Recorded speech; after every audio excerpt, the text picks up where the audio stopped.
The vision of Challenge, the Good News paper, is to clearly communicate Jesus Christ and his plan of salvation for mankind to all people. Hi, and welcome to this edition of Mid-South Viewpoint here on the Bott Radio Network. I'm Byron Tyler, and I'm looking forward to having our guest back in the studio all the way from down under, Carmody, who is with the Challenge Good News paper. He is the editor of that paper. Carl, it is so good to see you, brother. It's really nice to be back, Byron. It really is. It's been a while, but yeah, it's nice to be back in the big smoke of the U.S. So, is there something that you enjoy while you're here? Is there a food you like to eat? We don't have many kangaroos here, but no. Well, I enjoy eating, but I'm very conscious of controlling my eating. Yes, because there's so much lovely food here, and but my favourite restaurant. Can I confess to it? Oh, please. Cracker Barrel. I love going to Cracker Barrel. Oh my goodness, it's one of my favourite restaurants, and I just love the home cooking. Is there not a Cracker Barrel in Australia? No. Oh goodness, no. Oh my goodness. No. And it's so reasonable. The prices, for food, it's very good actually, Byron. Well, let me ask you, if we were to franchise a Cracker Barrel in Australia, how would it go over, do you think? Well, I think it would do well, because if it looks at charging what it charges for food here, I think it would be seen as a lower cost food restaurant. And the variety of food, I mean, I just had my last one. I was up in Ohio with our US director, Andrew Trezona, and we went, and I had some lovely meatloaf. What a beautiful meal. And it was really nice. But yeah, I think it would do well, but it's just a matter of setting it all up and see how it goes. So Cracker Barrel is really considered home cooking, in Southern home cooking, which is what we like here in the South. So what would be considered home cooking in Australia? Steak and chips, Yeah. with stuff like that. We're very much similar to the US, and we have similar problems to the waistline issues, and but we like food. We're exactly the same, and I notice in Australia now we're eating out a lot more than we used to. So you were trained in TV and film, and I think also radio. You did some radio broadcasting. Yeah, I did. I did my degree in film and television journalism at Curtin University, and so I took up a job, just as an aside job, with 6NR, which is the Curtin University radio station, and it's called 6 New Radios, what NR stood for. And so I did that for a number of years, and I really loved radio, but I wasn't a Christian. I became a Christian at the age of 25, so I'd graduated out of Curtin University, came to know the Lord at 25 at a school canteen, and through a lady who ran the canteen. I mentioned that last time I was here, and so then Eric Evans, who's the founder of Challenge, heard through another friend of his that he knew of me, and that I'd done my training in journalism. So so that was how it all started. And it's interesting because Eric made a commitment to Christ later in his life. I mean, he was about 40, I believe. Served in the British Navy during World War II, and then continued to work at sea, first from the UK, and then after migrating to Australia. He became a lay preacher after his conversion. Give us more of his story, because I think it's pretty fascinating. Well, he was an amazing fellow. I mean, he came to know the Lord close to 40, at 38. And almost straight away, he had this desire to share the gospel, and that's what he did. So he was out sharing the gospel. He said, "Now I need something to share the gospel with." And one of the areas that most people would think, "Oh my goodness, I don't want to do that." He loved doing door to door, which made him really unusual, Byron. It was one of those sorts of things where you think, I think door-to-door is about the next best thing to the plague. Yeah. But he loved it and was really good at it. And he thought, I need something that will help me engage people at the door, and something that doesn't look religious, doesn't look threatening. So he came up with the idea of a newspaper. Now, look, think about this. He wasn't a journalist, had basically no writing skills. He's a seaman. He's a seaman. Yeah. He's done no training. He's a lay preacher, and he got better and better. I mean, his preaching was excellent. And so when you look at that, you think, now how on earth is that going to work out? But God has his ways. He really does. And when I came into the work, he was such a blessing to me. And he died the 7th of September, 1989. I remember as though it were yesterday. And I actually miss him to this day. Well, there was a verse in Habakkuk, chapter 2, that really inspired him. Yes, yeah. Yeah, write the vision down for it is for an appointed time. So he said, write it on tablets. Now, when you read in Habakkuk, chapter 2, verses 2 and 3, for though the vision tarry, wait for it will happen. But he translated that word tablets to the English word tabloid. Now, you come from England. So he thought, newspaper, let's do a newspaper. And so that's what he did. And he said, oh, yeah, let's do a newspaper.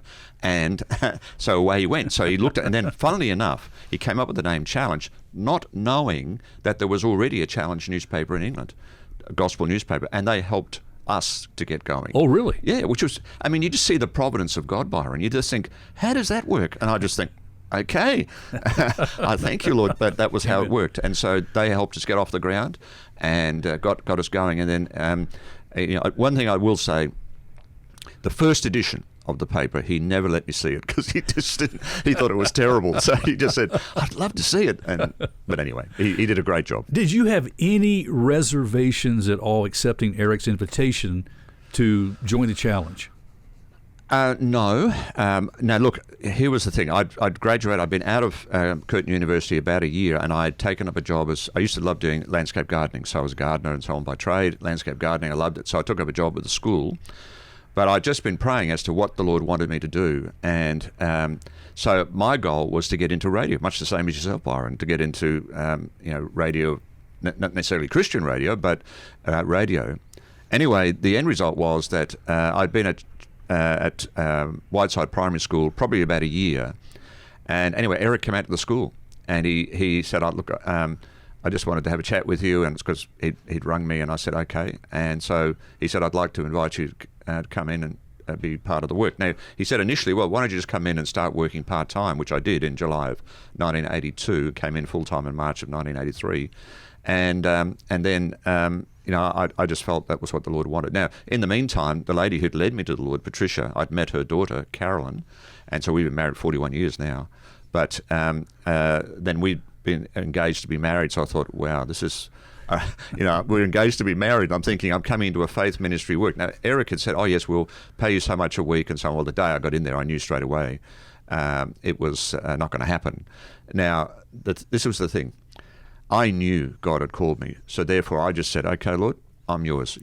I'll just do what you want me to do, and I know you'll take care of the funds, and that's what's happened all those years, and the Lord's provided for us in all sorts of ways. I mean, I'd go to my letterbox and someone would stick an envelope in there with cash in it. You're thinking, nowadays, you think that's madness. Oh, my. So there's lots of things like that, Byron, that I saw God at work, and it just proved to me that we worship a living God. Amen. It seems like there's that step of faith that God calls us to. It's a relationship of faith. Well, matter of fact, in Hebrews it says, without faith, it is impossible. What? Yeah, to please Him. Yeah, so for those who seek Him, must believe that He is a person, that He's real, that He's there. And so when I just stepped out in faith, and I don't know how many times we proved God in most difficult of circumstances, and then. Carolyn was still working, so we had something coming in. But then we had Hannah on the way, our first daughter, and then she stopped working altogether. So we didn't have anything coming in the door. Right. And so, well, in a sense, formally, right. But God was bringing money in all sorts of ways. So when you first started the job at the Challenge, you didn't start as the editor. No. Eric stayed on as the editor for the first year. And then he very slyly abandoned ship, and he said, I'm going to go out on the road and do promotion. So now I've just handed over, just to put you in the picture, I've just handed over the editorship of the paper to Harriet Coombe. So now I've taken on the position, I'm just maintaining the position of global CEO. And I don't like using titles. I'm not a great fan of them. But Harriet is unbelievably good at what she does. Wow. And she did ministry with YWAM, and so she knows what the faith ministry looks like and so on. But you couldn't ask for a better person to take on that role. And we're seeing stuff like the South Africa now coming on, developing self-sufficiently. We've just appointed a new couple there. And then we're looking to appoint another couple. We're going to be working with another couple of ministries in Malawi, and we've changed ship with folks in Kenya, and on it goes. Oh, so exciting! What, Carl, do you think is the biggest challenge to the work that you do at the Challenge? Probably, I think the perception that everything is digital. I think that's probably a lot of people say, oh, they pick up a paper and they look at it and they say, oh, it's a paper, yeah. And they said, oh, well, no one reads papers. Now, that's the first mistake that people make. People do read newspapers. What we find is that, yes, well, if you want to do it digitally, that's fine. Now, what we're finding, Byron, I don't know what it's like if you talk to people. You hear people say, we get so much stuff digitally online. And I watch people just scroll through all this stuff. Yeah. And they think, oh, yeah, and they go into mindless, mode. And so I say, well, no, what you need to understand is that when you give someone a paper, so I come along and I give you a paper, I said, here you go, and then I engage you personally and talk. I said, now, you notice we're a good news newspaper. So when I was in Urban Crest working with the GIC, we did a Saturday morning door to door. We did not get one knockback from anybody on the doors, and then we had conversations with people and say, oh, look, we specialise in good news. I know you're in shock. Now don't keel over. And they just smile and they say, oh, really? I said, yeah. And I said, it's just how God has changed people's lives and so on, and away we'd go. And so we had people who came out with us and say, the paper really makes it easy. I can't believe that. And I said, well, I told you so. This is the thing, and it's just helping people to see it. So when you look at some of the things that where churches make certain assumptions that are simply not true, So the idea of everything's digital, okay, that's fine. And I went to a Christian Missionary Alliance church on Sunday in Lebanon, and they do a great job, and their online presence is great. But again, when I spoke with the lady for evangelism, I said, "No, it's getting everybody here in the church to connect." Yes. With their vineyard area. So, what street are you in? What suburb are you in? If I did a survey of your area, for example, how many people do you think would know that this church exists? And most people say, "Oh, well, everybody knows we're here." And I said, "Well, if I'm reading statistics right back home and here, probably 70 to 80%, if not more, have no idea that you exist." Yeah. And even with the big churches like Bellevue or Germantown or something like that, and people say, do you know where Germantown Baptist Church is? And you'd probably find, if you did a survey of the area, you'd probably find people say, who? And people look at you and say, oh, no, that's not the case. But I've seen the research done. Right. And I can think of, let me give you one illustration. When I was in New Zealand, I was in a small town called Clevedon, which is just outside the Auckland metropolitan area, just south of Auckland. And I was speaking with a Presbyterian pastor.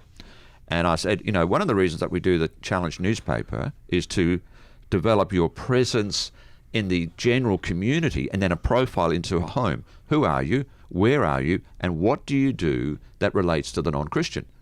And he said, oh, it's interesting you raised that, Carl. And I said, why? Well, the problem is, he said, that I've been here 10 years and I realise we're just not cutting it.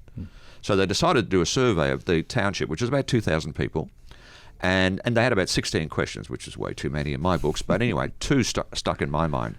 So I got back home and I rang him after they'd finished the survey, and two questions. The first one he asked was, do you know where your local Presbyterian church is? 95% had no idea. Now, he said, think of it this way, Carl. We're in a township of 2,000 people. We're in the main street of Cleveland, and we're the largest building in town. Now, you would have thought we would have been a shoe-in, because people assume, oh, look at this, we're a big building, everybody knows us. But no, you just melt into the background. Yeah.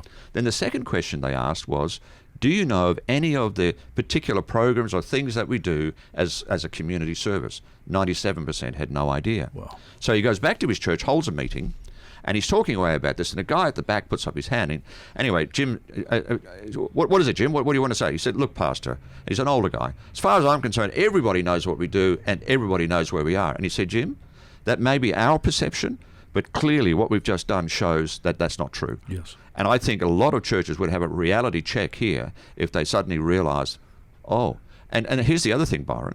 A lot of churches you'll find, so where do you come from? Oh, I come from, somewhere at the other end of, Memphis, and I come from this part of, so they don't develop any presence or profile where the church actually is. Yeah. And so that creates its own problems. Well, I totally agree. And even I host another show called Pastors Forum, and really the purpose of that too is to help expose, listeners.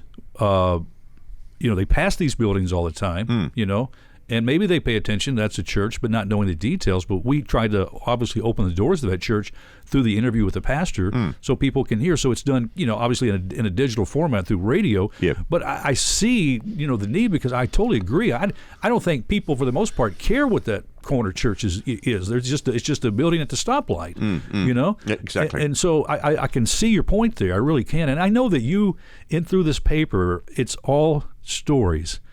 of life change. I Yeah, mean, yeah. and it's so beautiful. Are there a few stories that have come across your desk that have moved your heart the most? Anything that, I mean, I can't think. How many, probably literally hundreds, if not thousands of stories Yes. that have been printed in the challenge. Nothing comes to mind, Byron, but I mean, I just find that stories are a great way to communicate the gospel. You know, when someone shares their life story, they bare their soul, if you will, and I think some of the testimonies that we run are pretty frank, you know, about where they ended up. You know, I decided to say no to God, and 3 years later, I was in a place like Memphis Union Mission or somewhere like that, and my life was a train wreck. I mean, you're talking about bouncing back from depression, healed Yes. from abusive drugs, Yes. moving out of the state of suicide. Yes. I mean, these are real life human issues that people face, where people have been rescued through the gospel of Jesus Christ, and their stories are found in this paper. You've got the best job. Well, it's those sort of those lines that you just read are just spot on, because what we do is people what we find, they communicate their story. So it's a life story, as we like to say, and sharing about what happened. And we have 4 questions that we ask when we're dealing. So if I'm coming to you, Byron, I want your testimony, I'll ask, what was your life like before you became a Christian? How did you get interested in becoming a Christian? Now, here's the next one. It's really important. How did you actually make that commitment? So often they skip that. And I say, whoa, backtrack. You were looking for become a Christian. How did you actually do it? And we had one guy, you laugh at this. He said, I couldn't find anywhere quiet, so I went to the toilet and locked the door, And I said, okay, well, that's fair enough, And so that was it. But, you have a situation where you look at that and you say to yourself, okay, where are we going with this? So then the 4th question we ask is, how has your life changed since you became a Christian? Now, the reason we ask that is what we see in a lot of our churches is we want to rush the process of evangelism, and because it's a process: pray, sow, water, reap, disciple.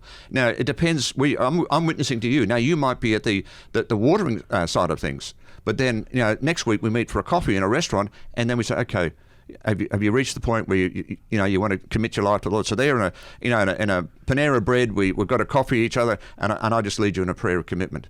Now, the reason I raise this is a lot of churches want to rush the process. Yeah. Well, if you just want to make a commitment, and so then people make a commitment, and then they say, well, why did I make a commitment? What was the reason for making that commitment?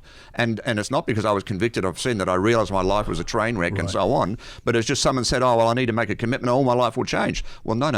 Backtrack and take it from there. Yes. So you're praying for a lost person, then you're sowing that seed, so you give them something like challenge. And then you want to water it. You might give them more challenge. You might use something else, and so on. And so seeing the process of evangelism is critical to quality evangelism.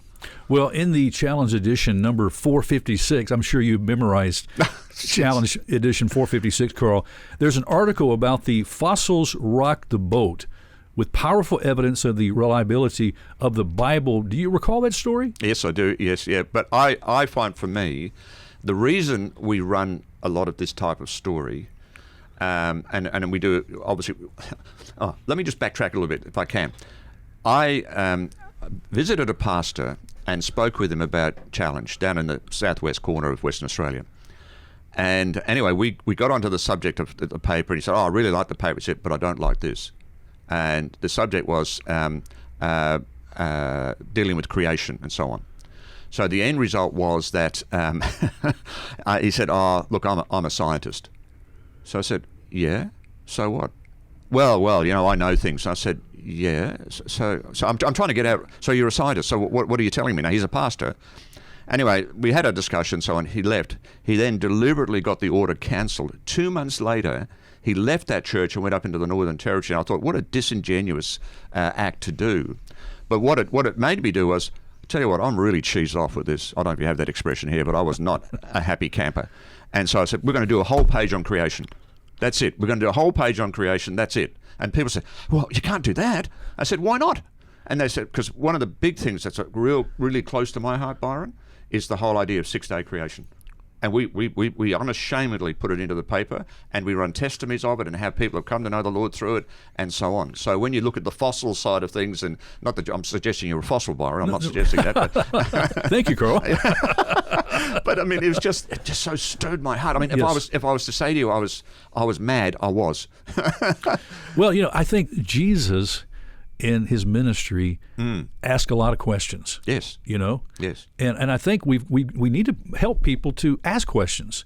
Yes. And like you said, it's a process. Yes. And sometimes people are going to be obviously resistant. I was just thinking back, even as a young teenager, Yep. how resistant to the gospel I was, because I had people that were trying to share the gospel with me, Yes. and I didn't want to hear it. I just didn't, because I wanted to live my life, But it was a process that God kept chipping away, lovingly, kindly, through relationships and people that were willing to engage me, until finally I had that encounter where I see my dark heart and my sinfulness, and God, you're the only way, Savior, I can have to redeem me out of myself.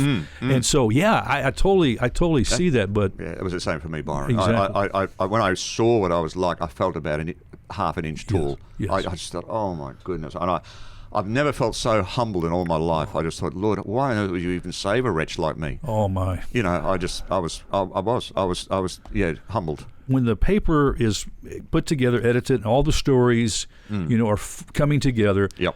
how much time does that take? And then from the time it goes to print to all the distribution outlets? Now, that's a very good question, because normally what we'll do is now, just to give you an idea, we do Australia, so we do a main edition for Australia. South Africa, we do a main edition, prison edition, military edition, and we're now going to do a women's edition. Now, you still do a prison edition? Oh, yeah. Okay. Oh, yeah. So here we do a main edition, prison edition, and we do a Hispanic edition. Then we've just taken on doing a Philippines edition. We're about to do an Indonesian edition, and so on. So you have to have the blackboard or the whiteboard where we're working is just as like this. So we have to run on oiled wheels. Right. So we do a combination. I've got 3 journos working on the issues of the paper, writing stories. Then we have other guests and other writers who write for us.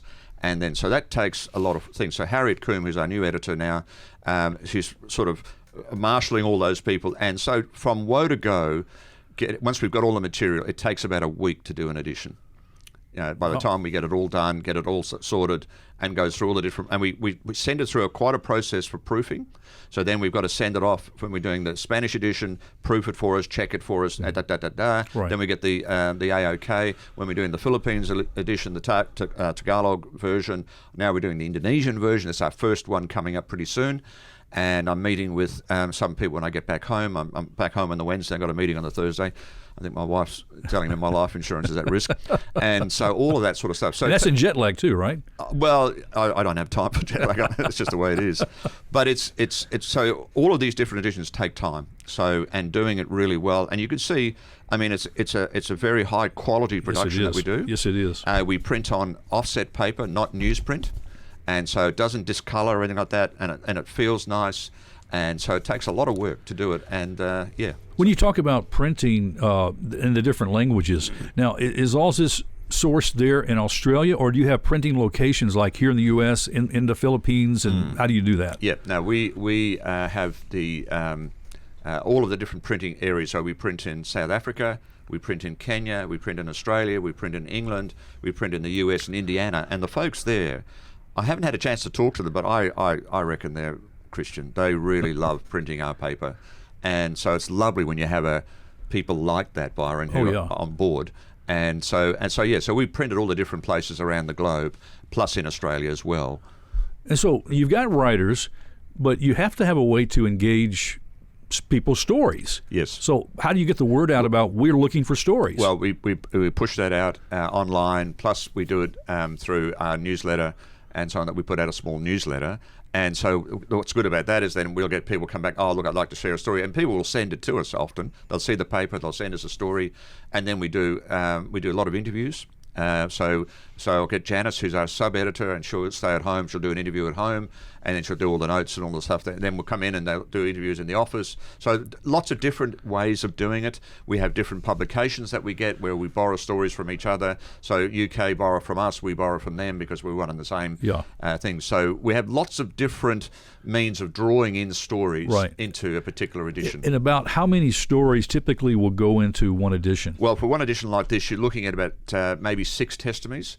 and then you'll have other gospel articles. Then, of course, one of the best, I think most significant aspects of the paper are the children's pages. Yeah. And Bob Walker, who's been my laydown guy for nearly 40 years, does an incredibly good job with the children's pages. So that's hugely resource demanding, to get the right themes and so on. And you'll see what he's done for Easter in this edition as well. So, I noticed that in these editions too, there is a place here where the gospel is explained. Yes. So somebody would like to come to faith in Christ. If God's working in their heart, they can see the steps to do that. That's right. You get response from those? We do. Oh yes, absolutely. So the beauty of that is, you see on page 11 there, you'll see we have the commitment slip. So we explain the gospel, and then we have what we call ABC. Admit that you're a sinner, believe that Jesus came and died on the cross to pay the penalty for your sin, and then you need to commit your life to Christ. There's a bit more in there than that. Yes. But then we have all the explanation there, and then people can write in, send us their information, and so on. So then we'll send them out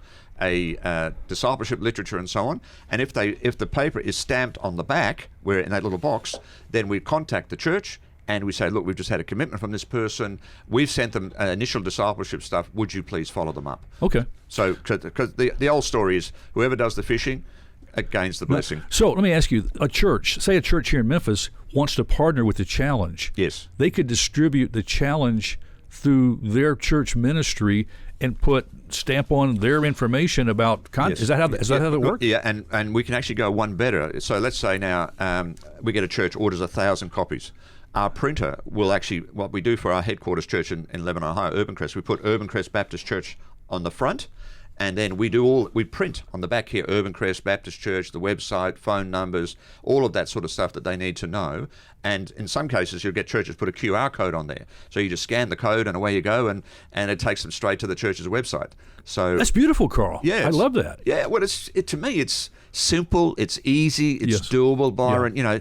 It's not rocket science, really. Yeah. It's just, and using something like this helps everybody to be an evangelist.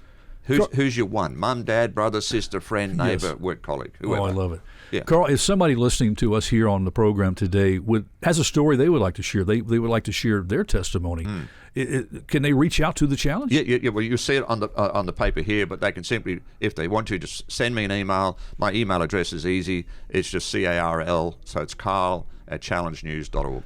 challengeus.org is the US website. But if you just want to see all the different editions, go to challenge.news, and that'll give you all the various editions that we're doing. And I mean, if you told me when I first came into Challenge that we'd be doing what we're doing now, I would have said, whatever you're smoking, buddy, you need to get off it. Oh, Carl, this has been great. Thank you so much. Anytime that you're here in the U.S. and you're in Memphis, this is an open invitation. Thank you. Always welcome. So glad that we have this fellowship here. I always enjoy the time you're here with us in the studio. Thank you, Byron. It's just a pleasure to come, mate. It really is. Thank you so much. Well, we're going to have to say goodbye, friend, on this edition of Mid-South Viewpoint. Thanks so much for stopping by. I'm Byron Tyler here on the Bot Radio Network, and we'll talk to you next time. Bye-bye.